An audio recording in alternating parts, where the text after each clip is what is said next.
오늘은 모함을 받을 때라는 제목으로 하나님의 말씀을 증거하도록 하겠습니다.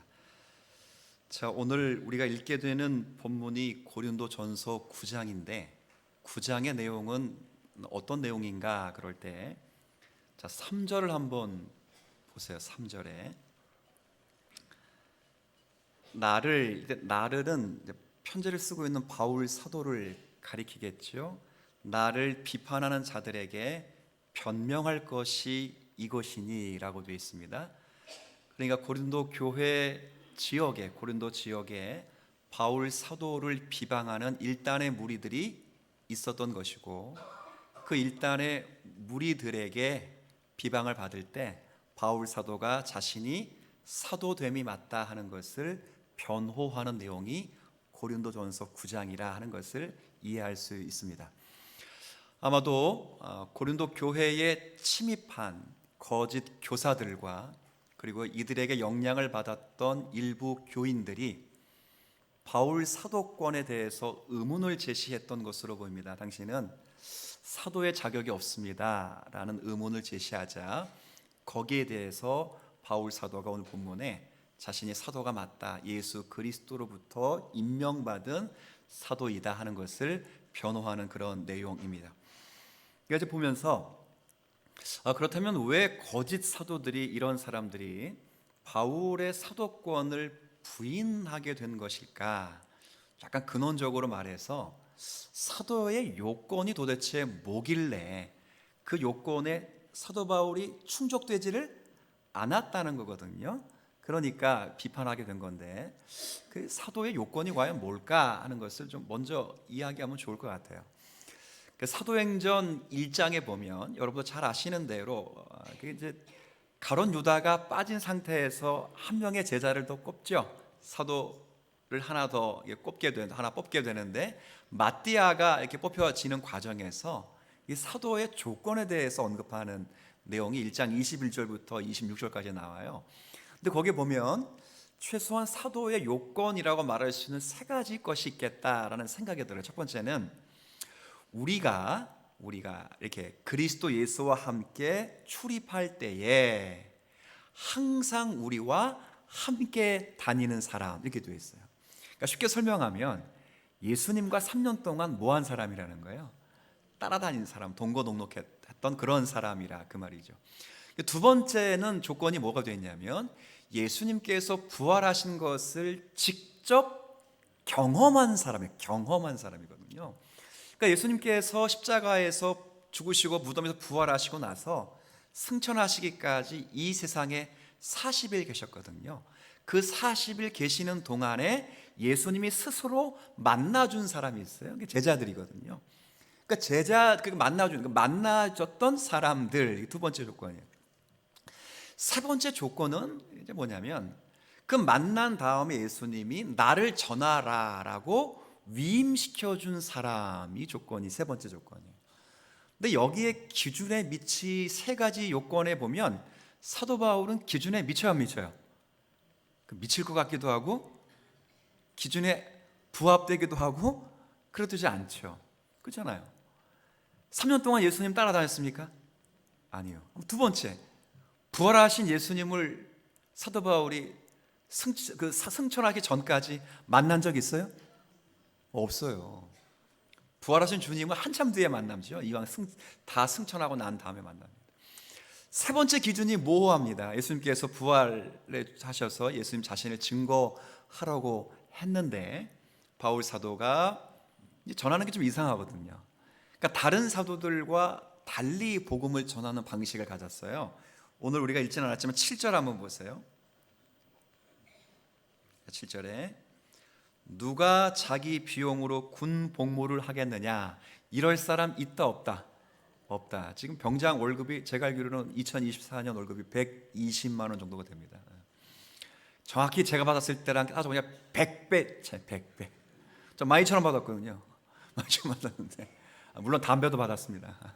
물론 담배는 제가 피진 않았지만 120만 원이니까 100배 차이 나는 거예요. 병장 월급이 그렇습니다. 누가 공짜로 군대를 다니겠습니까? 그렇죠? 그러니까 사도들도 다 복음 전하면서 페이 받고 했다 그 말입니다. 근데 바울은 그렇게 하지 않았거든요. 사도 바울은 그렇게 하지 않았는데 이거 가지고 시비를 거는 겁니다. 아 그래, 사도라는 이 직분이 캥기는 게 있다. 그러니까 저 사람이 떳떳하지 못하니까 페이를 받을 수 없는 거다, 이렇게 비난을 하는 거예요. 몇 가지 비난이 참 들어보니까 참 이렇게 너무 인격을 모독하는 것 같다, 이런 생각이 들어요. 제가 이렇게 들으면서 보면서 뭐 이렇게 묻고 싶어요. 사도 바울이 힘들었을까 안 힘들었을까요? 제가 무척 힘들었을 것 같아요. 그렇죠? 근데 오늘 저의 관심은 사실 제가 이 9장을 예전에 한번 주일날 만나서 본문을 한 10수년 전에 한번 했던 것 같아요. 그래서 오늘 좀 관점을 좀 달리 했어요. 어떤 관점으로 했냐면 이 본문 속에서 이런 모험을 사도 바울이 받을 때 어떻게 사도 바울이 대처했느냐 그거예요. 물론 사도 바울이 적극적으로 변호를 하기도 합니다. 예를 들어서 바울이 나는 고린도서 15장에 보면 부활하신 예수님을 직접 만났다라고 표현하죠. 승천하시기 전은 아니지만 승천하시기 후이긴 하지만 직접 만났다 이야기합니다. 갈라디아서 1장에 보면 뭐라고 말하냐면 그 부활하신 주님이 나를 만난 다음에 나에게 복음을 전하라고 위촉하셨다라고 말을 해요. 그 바울이 뭐라고 말해요? 여러분 잘 아시는 표현처럼 내가 전하는 것은 내가 받은 것도 아니고 내가 배운 것도 아니고 오직 그리스도 예수께서 나에게 계시해 주신 것이다 라고 십자가의 복음을 설명하지 않아요. 그러니까 직접 말씀하신 것이다, 다 그렇게 변호합니다. 오늘 우리가 읽었던 1절도 보세요. 1절에 자 제가 읽겠습니다. 내가 자유인이 아니냐 사도가 아니냐 예수 그리스도를 자 뭐 하지 않았다고요? 보지 못하였느냐. 이 말은 뭐예요? 나 예수님 뭐 했다는 거예요? 봤다는 거야. 나 봤다, 나 사도 맞다, 그 이야기를 하는 거예요. 근데 재밌는 건 이거밖에 없어요. 나머지 2절부터 저는 뭐 하는 거냐, 뭐 하는 거냐. 이 사도권의 모함을 받을 때 사도 바울이 자신을 대응하는 것인데 이 대응하는 방법을 한번 설교를 해서 성도들에게 알려주면 좋겠다, 이런 생각을 마음을 먹었어요. 왜냐면 우리도 이제 신앙생활하다 보면 교회 일하고 주님의 일하고 복음 전하는데 모함 받는 일 있어요 없어요? 있잖아요. 누가 나 비난하는 경우 있어요 없어요? 여러분 개개인이 있고 억울한 일 당하기도 하고 고통을 당하기도 합니다. 이때 사도 바울은 어떻게 대응했을까? 이게 제 관심이었어요. 굉장히 창조적인 대응을 합니다. 두 가지 대응을 제가 요약하는데 하나는 시선 처리고 하나는 모션 처리인데 이 두 가지를 한번 좀 잘 봐서 우리도 이 땅 가운데 모함을 받고 어려움을 당하고 고난을 당하고 비난받을 때 이런 처리를 하면서 대응하며 살아가면 우리의 삶이 조금 더 아름답고 하나님 보시기에 정직하지 않을까, 그런 생각을 좀 해서 말씀을 전하려고 합니다. 첫 번째 대응은 다른 것이 아니라 시선 처리예요. 시선 처리. 이 뭐냐면 하나님을 바라보았다 그 말입니다. 쉽게 설명하면 사람 상대하지 않고 누구 상대했다는 거예요? 하나님을 상대했다는 거예요. 그러니까 문제가 생길 때 내게 어떤 문제를 거는 사람들이 있을 때 그 사람하고 직접 상대하지 않고 그 사람 쭉 따라가서 따져서 너 그런 얘기 했냐 안 했냐 시시비비를 가려보자 누가 맞냐, 그렇게 하지 않고 누구에게로 달려갔다는 거예요? 하나님에게로 달려갔다는 거예요. 자 1절 한번 보실까요? 1절에 자 앞부분이 굉장히 중요한 표현이라고 여겨집니다. 내가 자유인이 아니냐, 이렇게 자유인이니, 이 말은 내가 자유롭다는 거예요. 자유롭다, 그렇죠? 사실은 이게 원래 어떤 의미냐면 난 자유롭다, 그래서 내가 뭐든지 할 수 있다, 하지만 내가 복음을 위해서 이 자유를 제한했다, 이런 이야기예요. 그래서 오늘 요조로 삼았던 12절에 보면 뭐라고 말하냐면 다른 이들도 너희에게 이런 권리를 가졌거든 하물며 우리일까 보냐. 그러나 우리가 이 권리, 자유로운 권리를 쓰지 아니하고 범사에 참은 것은, 함께 읽어볼까요? 그리스도의 복음에, 네, 그렇죠. 내가 자유인이지만 이 자유를 절제하고 억제한 건 딱 한 가지 이유다. 뭐 때문에? 복음 때문이다, 그 이야기를 하는 거예요.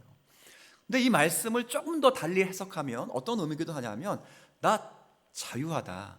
사람들이 나에게 모함하고 내가 거짓 사도라고 선동하고 나를 조롱하고 핍박하고 비난하는데 나 그 사람들 앞에서 자유롭다. 나 사람들에게 묶여있지 않다. 나 그 사람들 상대하지 않다. 나는 프리해서 하나님 앞에 지금 서 있다, 이렇게 말하는 거예요. 그러니까 영향을 받지 않는다 그 말이에요. 그 사람들이 뭐라고 얘기하든 나는 그 사람들 앞에 서 있지 않고 자유하기 때문에, 하나님 앞에 서 있기 때문에 나는 그런 사람들의 힘에 영향을 받지 않는다는 거예요.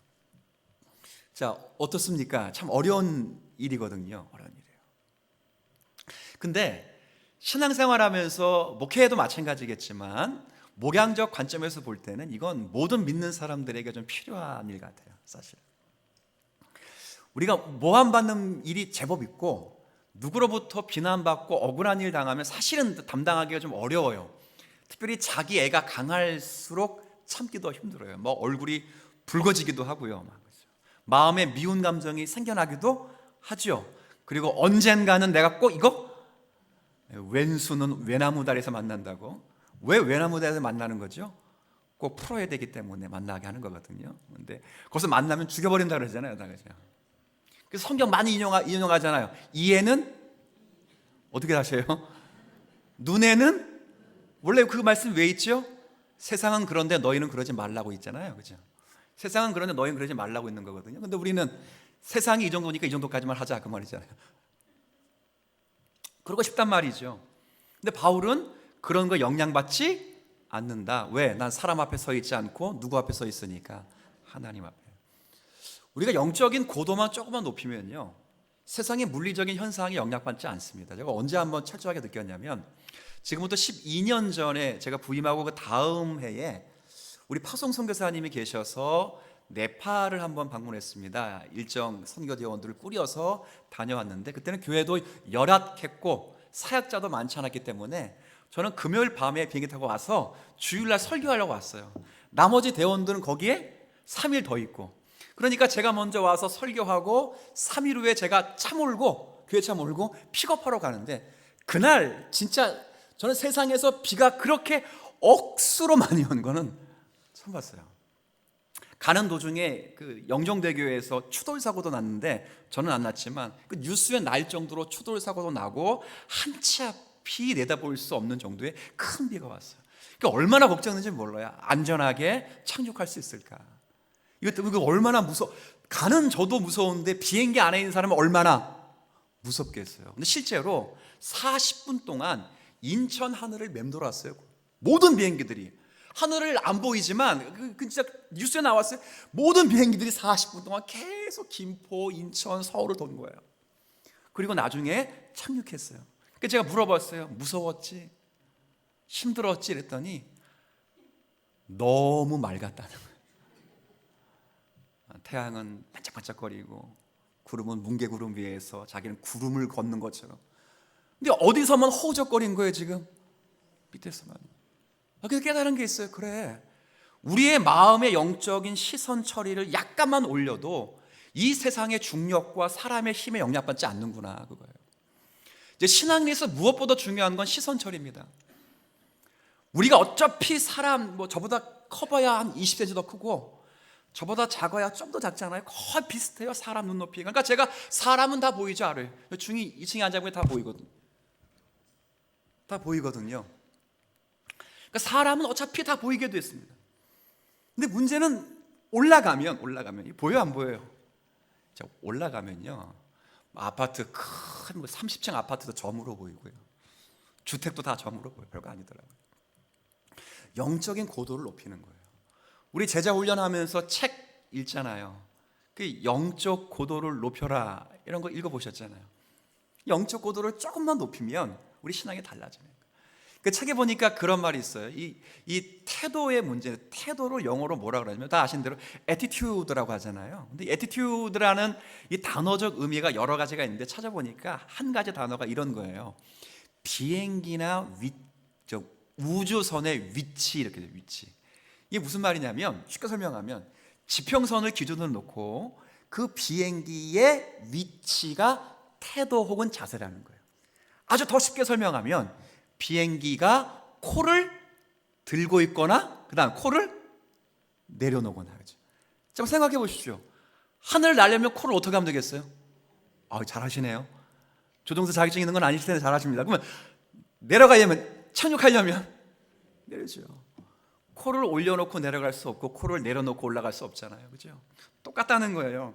비행기의 자세, 비행기의 태도 조절이 비행기의 비행을 결정하듯이 인생살이도 똑같다는 거예요. 우리가 어떤 태도를 갖고 있느냐에 따라서 우리의 인생에 살 일을 결정할 수 있다는 거예요. 그렇죠? 우리의 인생 비행기, 이 비행기를 하나님의 말씀과 성경이라고 하는 것에 딱 맞추어 조절하면 하나님께서 의도하신 대로 최고의 고도의 비행을 할 수 있다. 그 책이 그렇게 말하는 거예요. 실례로 제가 어떤 시선을 가져야 되는가를 성경을 통해 생각해 볼 때 딱 맞는 게 있어요. 현실에 대한 평가인데, 여러분 이스라엘 백성이 출애굽하고 나서 얼마 지나고 않아서 이 가나안 땅 앞까지 사실은 이르렀습니다. 근데 가나안 땅을 앞두고 이스라엘 백성들이 몇 명의 정탐꾼을 보내잖아요. 12명의 정탐꾼을 딱 보내서 가나안 땅에서 40일 동안 정탐을 하게 하죠. 그리고 다 정탐한 후에 돌아와서 보고를 하는데 12명의 보고가 딱 몇으로 나눴어요? 둘로 나눴습니다. 10명의 사람과 2명의 사람이 정확하게 나눠지는 거예요. 현실을 보면서 나눠지는 거예요. 근데 어떻게 나눠질 수 있는가? 특별히 두 단어씩 요약을 하면 10명의 정탐꾼은 두 단어로 요약하면 과연과 그러나요. 과연은 감격이죠. 과연 그러하도다. 하나님이 약속하신 대로 적과 꿀이 정말 많이 흐르더라. 정말 대단하다. 과연이죠. 근데 그 다음이 어떤 단어냐면 그러나요. 성경 잘 보세요. 그러나요. 그런데 현실은 들어간다 못 들어간다? 못 들어간다. 우리가 보기에나 쟤들이 보기에는 우리 다 뭐냐? 메뚜기다, 메뚜기. 들어가면 우리 다 죽는다. 거기는 거주민을 삼키는 땅이어서 성읍이 장대하고 높기 때문에 우리 들어가면 다 뭐 한다고요? 죽는다.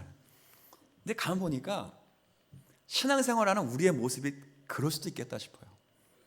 교회 와서 말씀 듣고 성경 들으면 뭐예요? 과연 그런 것 같다 그러잖아요. 과연. 근데 세상 나가면 뭐라고 하죠? 반대로? 그러나 안 됩니다. 안 됩니다. 근데 또 말씀 읽고 또 말씀 듣고 나면 또 어때요? 또 과연 그러다가 밖에 나가면 목사님 몰라도 한참 모르셔. 안 됩니다. 우리의 신앙 아니겠어요? 근데 다 그랬습니까? 몇 명이 남았어요? 12명 중에 10명 뺐으니까 산수라도 잘해봅시다. 2명 남았습니다. 2명은 앞에는 똑같아요. 과연. 감격이에요. 과연 적과 꿀이 흐르는 땅이다. 근데 뒤에가 달라요. 성경 잘 보십시오. 그러나가 아닙니다. 그러나가 아닙니다. 한번 따라해 볼까요? 능히. 이거 자 바꾸면 그래도입니다. 그래도. 원어로 바꾸면 그래도. 그러나가 아니라 그래도예요. 그래도 현실은 그래도 들어갈 수 있습니다. 그들의 보호자는 그들에서 떠났지만 여호와 하나님은 우리와 함께 계십니다. 우리가 밥이 아니라 그들이 우리의 밥입니다. 하나님이 약속하셨으니 반드시 들어갈 줄로 믿습니다. 그거예요. 뭐의 차이입니까? 무기의 차이입니까? 짬밥의 차이입니까? 영적 시선, 고도의 차이입니다.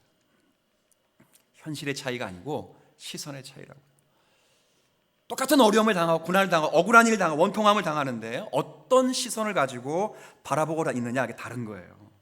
10명의 정탐꾼은 그들의 마음속에, 그들의 시선 속에 하나님도 없었고 하나님의 언약의 말씀도 없었지만 2명의 정탐꾼의 마음속, 그들의 시선 속에는 하나님도 계시고 언약의 말씀도 살아있는 거예요. 바울이 말합니다. 나는 뭐라고요? 프리하다, 자유롭다. 사람의 중력에, 사람의 힘에 영향받지 않는다. 너희들 그래도 나는 하나님의 복음을 증거할 것이다. 나는 하나님을 상대한다. 사실상 이런 은혜를 갖기가 참 어렵습니다. 하지만 우리가 이런 은혜를 간구하고 이런 은혜를 따라 하나님의 은총을 구하고자 하는 자들에게는 하나님의 은혜를 주실 줄로 믿습니다. 누가 날 자꾸 모함할 때 네가 그럴 수 있어, 너 나와봐, 한번 멱살 잡고 막 싸우려고 하지 마시고, 그럴 때일수록 다윗처럼 지성소로 우리를 부르는구나. 집에 가서 숙제가 있습니다. 시편 142편을 한번 읽어보십시오. 내 영혼이, 내 영이 내 속에서 상하는구나. 원통해서 억울해서 상하는구나. 그러나 주께서 나에게 피할 길을 주시고 주님만이 나의 피난처시고 주님만이 나의 반석이 되어 주신다. 내가 오른쪽을 돌아보니 나를 아는 자도 없고 피할 자도 없고 나를 보호할 수가 없지만 주님만이 그때 나의 보호자가 되셔서 나에게 말씀을 주시고 성령의 충만함을 주셔서 주님의 그 길을 걷게 하셨구나라고 합니다. 누구 바라봅니까? 하나님이잖아요. 우리 사랑하는 성도 여러분, 여러분들이 어떤 상황 속에서도 교회를 하다가, 주의 복음 전하다가, 믿음 생활하다가, 신앙을 유지해 나가다가 어려운 일 생기면 사람 상대하지 말고 난 자유롭다, 사람의 힘에 영향받지 않는다, 하나님 의지하고 하나님 상대하는 저와 여러분이 다 되었으면 좋겠습니다. 네.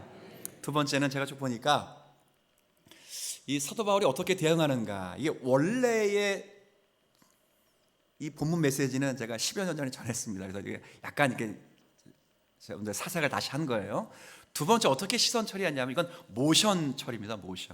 모션은 행동이죠. 행동을 어떻게 처리했는가 이렇게 보니까 이 모함받고 오해받고 공격받는 걸 한번 따라해 볼까요? 보겠습니다. 기회로 삼는다. 뭘로 삼았다고요? 뭘 전할 기회로 삼았을까요? 계속 반복되는 게 복음입니다. 복음을 전할 기회로 삼았어요. 세상이 나를 공격하고 나를 비난하고 오해할 때 이상하다, 그런 일이 생길 때마다 억울하다리지 말고 당연하다 생각하면서 오히려 그걸 가지고 복음의 증거 삼을 수 있는 기회로 삼았다는 거예요. 1, 2절 다시 한번 읽어볼게요. 제가 여러분 같이 읽을 텐데요, 1, 2절을 같이 읽을 텐데 제가 약간씩 악센트를 주고 읽는 부분을 중점적으로 보시면 돼요. 같이 읽습니다. 시작. 내가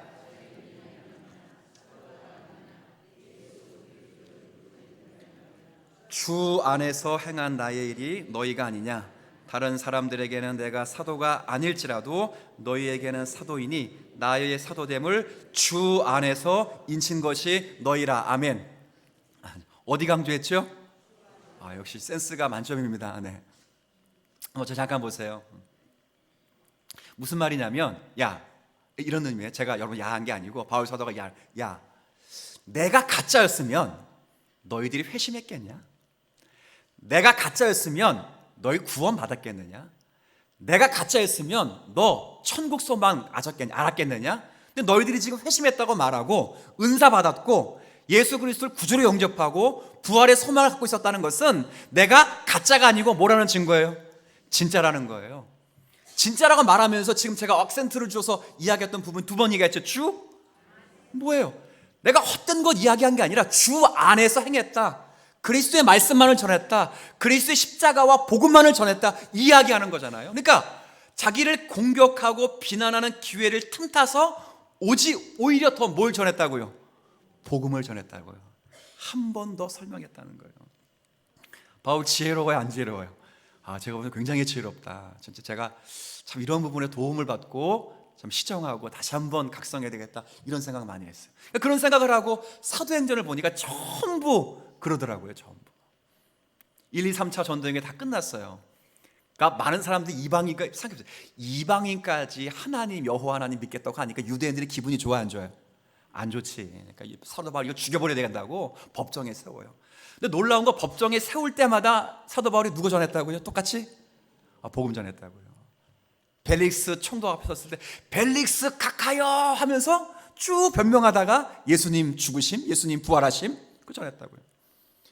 해도 유대왕 아그리빠 왕 앞에 섰을 때 뭘 했어요? 아그리빠 왕이요, 유대인이 나를 고발한 것에 대해서 당신에게 변명할 수 있는 기회가 생긴 것에 대해서 너무도 다행하게 생각합니다 하고 해서 쭉 변명하면서 결국 누구 얘기했다고요? 예수님 얘기했다니까. 그러니까 벨릭스 총독도, 베스도 총독도, 아그리빠 왕도 쭉 듣다가 와, 그러네, 참 신기한 거예요. 때를 얻든지 못 얻든지 항상 뭐 했냐? 말씀 증거하더라고요. 어느 시간, 어느 시기든 간에 예수님을 증거할 수 있는 그런 모습이 되었다는 거죠. 그렇게 사는 게 굉장히 중요합니다. 그런데 우리도 그렇게 살 수가 있어요. 어떤 예를 하나 드릴 텐데, 일부 예배도 드려드렸는데 이게 뭐 적당한 예인지는 잘 모르겠어요. 근데 한번 들어보세요. 어떤 똑똑한 한 사람이 있었는데 이 사람이 죄를 지어서 감옥에 들어갔어요. 근데 아버지와 아들 딱 둘만이 살고 있었는데 감옥에 들어갔으니 아들의 마음도, 죄를 지은 아들의 마음도 아프고 하나밖에 없는 아들을 바라보는 아버지의 마음도 당연히 되겠어요. 아프죠. 근데 이 아버지가 아들에게 편지를 썼습니다. 아들아, 너 감옥에 있으니까 너무 마음이 아프고 보고 싶구나.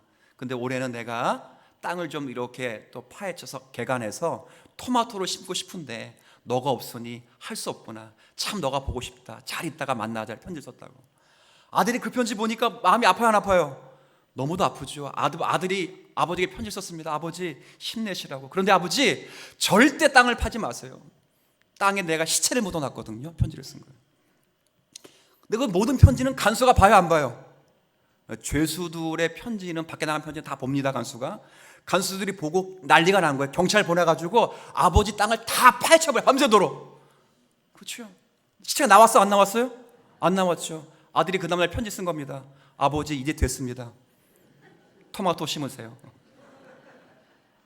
그래서 아직까지 이렇게 심각한 표정으로 저를 보시면 이걸 이해가 못했다는 얘기인데, 지금 제가 그렇게 어려운 거 이야기하는 거 아닙니다. 지금. 힘을 어떻게 한 거죠? 역이용한 거죠. 그럴 수 있습니다.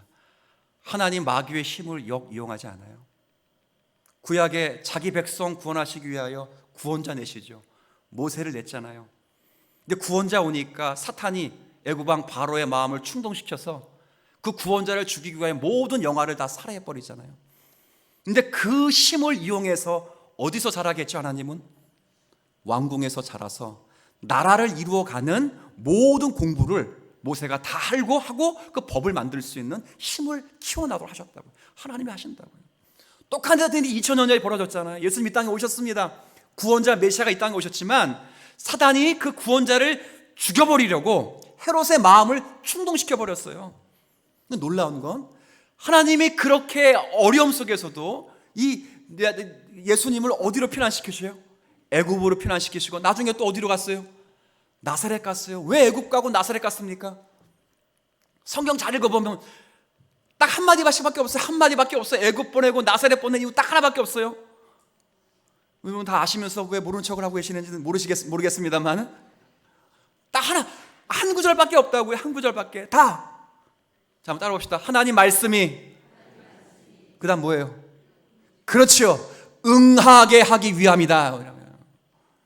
다른 거 없다고요. 왜 애굽에 갔다고요? 그 사람이 메시아가 맞다는 것. 왜 나사렛에서 자랐다고요? 그 사람이 그 예수가 누구인 거 맞다는 것. 하나님 보내신 선지자뿐만 아니라 그리스도 메시아, 우리의 구원주가 맞다는 것을 하나님이 사단의 힘을 역이용해서 하나님 만들어내신 거라고요. 우린 그럴 수 있습니다. 왜? 우리 하나님의 사람이기 때문입니다. 억울한 일 당하고 답답한 일 당하면 한번 따라합시다. 한 번 더 설명하자. 그러면 이해가 하더라고요. 억가심정이 있는 건가? 아니, 여러분들이 아니고 누가 저한테 그럴 때 제가 일부러 그런 건가? 엿먹어보라 이거지. 그럴 필요 없고, 이해를 하지 못했구나. 한 번 더 설교하면, 한 번 더 설명하면 그분도 이해하고 저도 설명해서 그분과 인격적인 교제를 쌓는 거예요. 자, 어려워요, 쉬워요? 교도소 아들 생각하세요. 마음이 있으면 돼요. 모션 처리보다 더 중요한 건 뭐예요? 시선 처리거든요. 시선 처리로 하나님을 두면 하나님은 지혜를 주셔요. 그 문제를 통해 하나님의 지성소에 들어가면 성령의 조명하심과 역사하심을 통해 우리가 생각하지 못했던 지혜를 허락하시고 그 지혜를 따라 하나님이 이루시고자 하신 경륜에 부합된 삶을 살아갈 수 있도록 우리에게 충만을 주시고요. 그 충만이 우리로 하여금 자원하는 심령과 영적인 은혜와 힘을 주셔서 거기에 이바지하며 평생 주님을 위해 헌신할 수 있는 능력과 힘을 발휘할 수 있도록 주님은 역사하시는 살아계신 전능하신 아버지 하나님이시거든요. 시선 처리가 중요해요. 그 모션은 따라오는 거예요. 모션은. 그렇게 하면 복음이 효과적으로 전달된다. 빌립보서 1장에 보세요. 사도 바울이 어디에 빌립보서 주일날 몇 달 강의했잖아요. 6개월 동안 감옥에 들어갔잖아요. 감옥에 들어가니까 사도 바울 감옥에 들어가니 이참에 거기서 썩어라 하고 죽어라 하고 더 열심히 사도 바울 대신, 그죠? 시기에서 전하는 사람이 있어요. 바울이 기분 나빠했어요. 이렇게 전하나 저렇게 전하나 전파되는 것은 그리스도 예수니 나는 기뻐하고 또한 기뻐한다고. 교회가 더 부흥했어요. 놀라운 건 감옥에 갇히니까 감옥 안에 있는 간수들도 예수를 믿고, 사도 바울이 감옥밖에 없으니까 복음 전도가 안 된 게 아니라 사도 바울을 미워하는 사람들 때문에 복음 전도가 더 잘 된 거라고요. 하나님은 그렇게 하실 수 있습니다. 오늘 집에 가서 오늘 본문도 한번 읽어보세요. 쭉 읽어보면 전부 무슨 얘기 아니냐면 복음 이야기하는 거예요. 율법에 너희들도 알고 있지 않느냐? 곡식을 밟는 소의 입에 망을 씌우는 경우가 있느냐? 다 일할 때마다 먹이면서 한다. 나도 먹을 권리가 있지 않느냐? 그런데 먹지 않는 이유는 혹시 상업도시에 와서 1년 반 넘게 이 복음 전하면서 너희들이 내가 돈 받고 그 돈에 관심이 많아서 여기에 오랫동안 머문다, 그런 오해를 받지 않도록 하기 위해 나 이런 일 하는 것이다, 그렇게 말한다고. 자, 그러면서 오늘 11절 12절 다시 한번 제가 같이 한번 읽어볼까요? 시작. 우리가 너희에게 신령한 것을 뿌렸은즉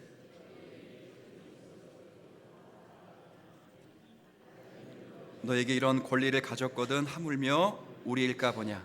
그러나 우리가 이 권리를 쓰지 아니하고 범사에 참는 것은 그리스도의 복음에 아무 장애가 없게 하려 함이로다. 아멘.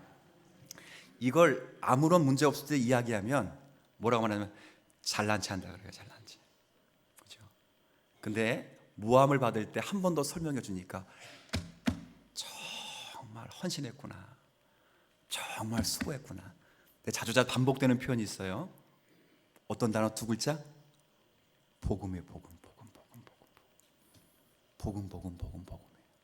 복음 때문에 사도 바울이 정말 고생했구나.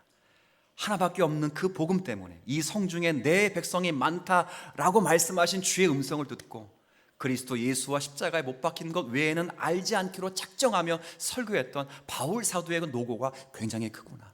우리가 이때 다시 한번 그 바울 사도께서 전해주신 예수님과 그 예수님의 십자가와 부활과 예수님의 능력을 다시 한번 사모해서 나도 사도 바울처럼 닮아 그리스도 안에서 힘있게 전진하여 주님의 사람으로 살아가야 되겠다라고 다짐할 수 있도록 바울이 지금 변호하고 있다고요. 저는 우리 주님 사랑교회 모든 성도들이 다 그런 은혜가 있었으면 좋겠습니다.